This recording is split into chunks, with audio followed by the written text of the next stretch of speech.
Good morning friends. BSc second year की physical chemistry जो है वो अपन शुरू करते हैं आज। फिजिकल केमिस्ट्री की जो पहली यूनिट है वो है thermodynamic. What is thermodynamic? Thermodynamic होती क्या है?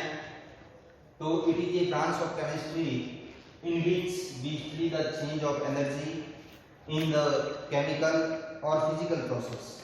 अगर कोई भी केमिकल प्रोसेस है या फिजिकल प्रोसेस है उसमें अपन चेंजेस करते हैं तब उसकी एनर्जी में जो परिवर्तन होगा, एनर्जी बढ़ेगी या एनर्जी में कमी होगी, अगर कमी होगी तो क्यों होगी, बढ़ेगी तो क्यों बढ़ेगी, तो इन सब का जो अध्ययन किया जाता है जिस ब्रांच के अंदर वो क्या कहलाती है? थर्मोडायनेमिक। जैसे कि छोटा सा एग्जांपल लेते हैं, मान लो कि जल है, उसको किसी एक बीकर में लेते हैं और बीकर में लेने के पश्चात उसको क्या करते हैं? गर्म करते हैं। जब गर्म करोगे तो एनर्जी क्या होगी? उस बर्नर से किस में आ जाएगी? वाटर के अंदर आ जाएगी। और वाटर जो है वो लिक्विड स्टेट से किस में कन्वर्ट होना शुरू हो जाएगा? वेपर स्टेट में। तो क्या हो रहा है इसमें? मतलब कि एक स्टेट से दूसरे स्टेट के अंदर आ रहा है और एनर्जी में क्या हो रहा है? परिवर्तन हो रहा है। जो एनर्जी है वो वाटर की बढ़ रही है। तो इस प्रकार से एनर्जी में जो चेंजेस होता है केमिस्ट्री की जिस ब्रांच में, उस ब्रांच को क्या कहते हैं? थर्मोडायनेमिक कहते हैं। अब जो थर्मोडायनेमिक है उसके अंदर एक आता है सिस्टम और दूसरा आता है सराउंडिंग। तो सिस्टम और सराउंडिंग क्या होता है?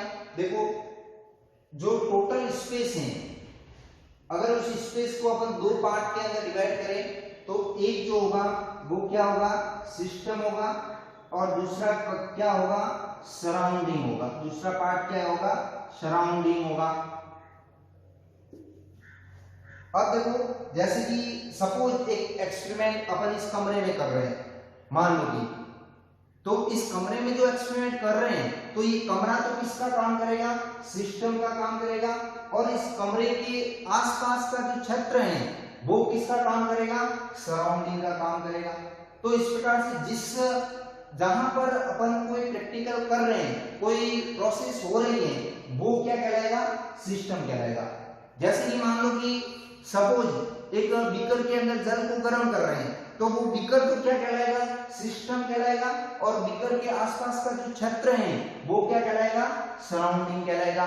तो इस प्रकार से स्पेस का वह पार्ट जिस पर कोई प्रोसेस की जाती है, कोई प्रैक्टिकल संपन्न किया जाता है, वो क्या कहलाएगा? सिस्टम कहलाएगा। और सिस्टम के अलावा जो भी क्षेत्र शेष रहेगा, रिमेनिंग एरिया, वो रिमेनिंग एरिया क्या कहलाएगा? सराउंडिंग कहलाएगा। अब सिस्टम जो है उस सिस्टम को कितने क्लास के अंदर क्लासिफाई किया गया है, कितने प्रकार के होते हैं सिस्टम?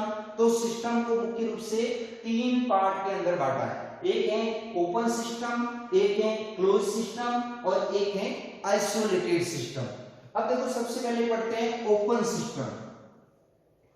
अब देखो, जो सिस्टम होता है, जब कोई भी केमिकल प्रोसेस होती है या फिजिकल प्रोसेस होती है तो उसके अंदर दो पदार्थ एक्सचेंज होते हैं, दो तरह की। एक तो एनर्जी एक्सचेंज होती है और एक मैटर एक्सचेंज होता है। ये दोनों, मतलब कि या तो एनर्जी जो है वो सिस्टम से किस में ट्रांसफर होगी? सराउंडिंग में। या फिर सराउंडिंग से किस में ट्रांसफर होगी? सिस्टम में। सेम कंडीशन, जो मैटर है वो मैटर भी सिस्टम से किस में जा सकता है? सराउंडिंग में जा सकता है। और सराउंडिंग से किस में आ सकता है? सिस्टम में आ सकता है। मतलब ट्रांसफर किसका होता है? मैटर और एनर्जी का। तो ओपन सिस्टम किसे कहेंगे? अगर ऐसा सिस्टम है जिसमें एनर्जी और मैटर दोनों ही, ये दोनों क्या हो जाए? इस सिस्टम और सराउंडिंग के बीच में एक्सचेंज होते रहे। मतलब कि एनर्जी और मैटर सिस्टम से किस में जा सकते हैं? सराउंडिंग में भी जा सकते हैं। और सराउंडिंग से किस में आ सकते हैं? सिस्टम में भी आ सकते हैं। तो वो सिस्टम क्या कहलाएगा? Open system. जैसे कि एग्जांपल के लिए, boil the water in open beaker. कोई बीकर लेते हैं अपन और बीकर को क्या करोगे? आप गर्म करोगे। जब उस बीकर में पानी लेके आप गर्म करोगे तो उस कंडीशन में क्या होगा? एनर्जी जो है वो एनर्जी किसमें प्रवेश करेगी? इस सिस्टम के अंदर प्रवेश करेगी।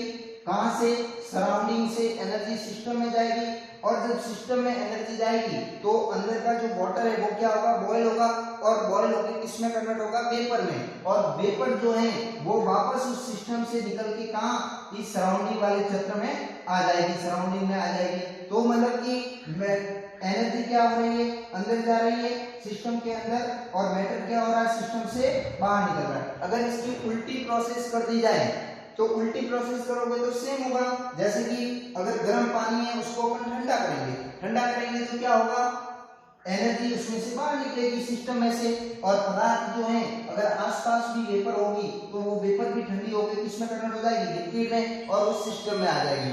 तो इस प्रकार से सिस्टम और सराउंडिंग जो है, इस सिस्टम और सराउंडिंग के बीच अगर इन दोनों का एक्सचेंज होता है तो वो सिस्टम कैसा कहलाएगा, ओपन सिस्टम कहलाता है। मतलब जिसमें एनर्जी और मैटर दोनों ही सिस्टम और सराउंडिंग के बीच में एक्सचेंज हो सकते हैं, सिस्टम से सराउंडिंग में भी जा सकते हैं, सराउंडिंग से सिस्टम में भी आ सकते हैं, तो वो सिस्टम कहलाएगा ओपन सिस्टम। दूसरा है क्लोज सिस्टम।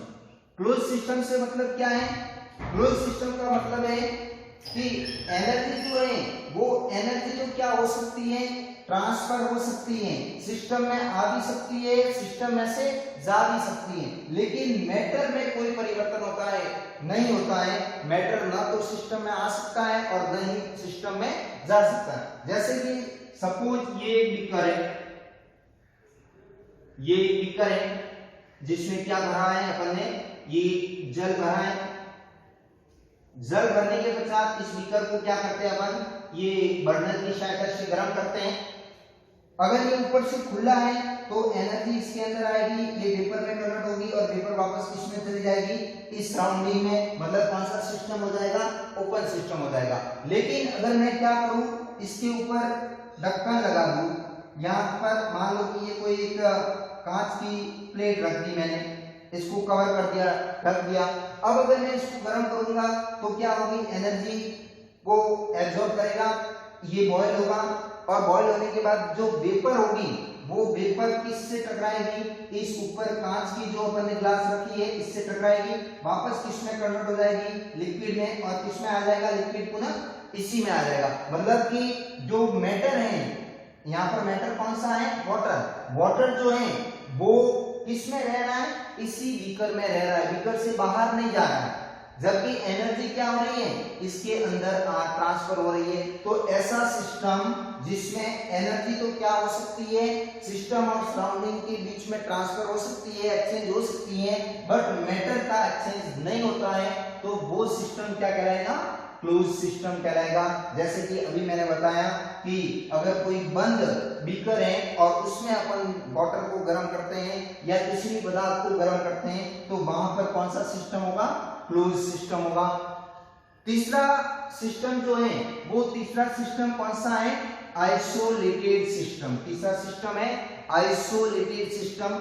आइसोलेटेड सिस्टम से मतलब क्या है, अगर कोई सिस्टम है जिसमें न तो एनर्जी एक्सचेंज हो सकती है और न ही matter, both are not exchange, अगर दोनों ही एक्सचेंज नहीं होते हैं, न तो उसके अंदर एनर्जी जा सकती है, न एनर्जी बाहर आ सकती है, और न ही उसके अंदर पदार्थ जा सकता है, न ही पदार्थ बाहर आ सकता है, मतलब दोनों ही एक्सचेंज नहीं होते हैं, तो वो सिस्टम कौन सा कहलाएगा, आइसोलेटेड सिस्टम कहलाएगा। जैसे कि एग्जांपल के लिए थर्मस होता है, अपन चाय का जो थर्मस होता है, उस थर्मस के अंदर अपन गर्म चाय डालते हैं और उसको 1 घंटे के बाद, 2 घंटे के बाद भी देखते हैं तो उसका टेम्परेचर वो का वो रहता है। क्यों? क्योंकि उस चाय जो है, उस चाय के अंदर जो एनर्जी है वो एनर्जी बाहर नहीं आ सकती है, क्योंकि उसकी जो बॉल होती है वो बॉल कैसी होती है, आइसोलेटेड वॉल होती है, मतलब कि उसके अंदर एनर्जी ट्रांसफर नहीं हो सकती है न। इसलिए अगर जिस टेम्परेचर, जैसे कि आपने मान लो कि जो चाय डाली है उसका टेम्परेचर 40 डिग्री है, तो उसका टेम्परेचर 40 ही रहेगा, चाहे 1 घंटे रखो उसके अंदर, चाहे 2 घंटे रखो, टेम्परेचर में कोई परिवर्तन नहीं होगा। अगर जैसे कि थर्मस में मान लो कि ठंडा पानी डाल दिया अपन ने, क्या डाल दिया, ठंडा पानी, कूल वाटर डाल दिया, तो जब तक उसको आप पैक रखोगे तब तक वो पानी क्या रहेगा, ठंडा ही रहेगा।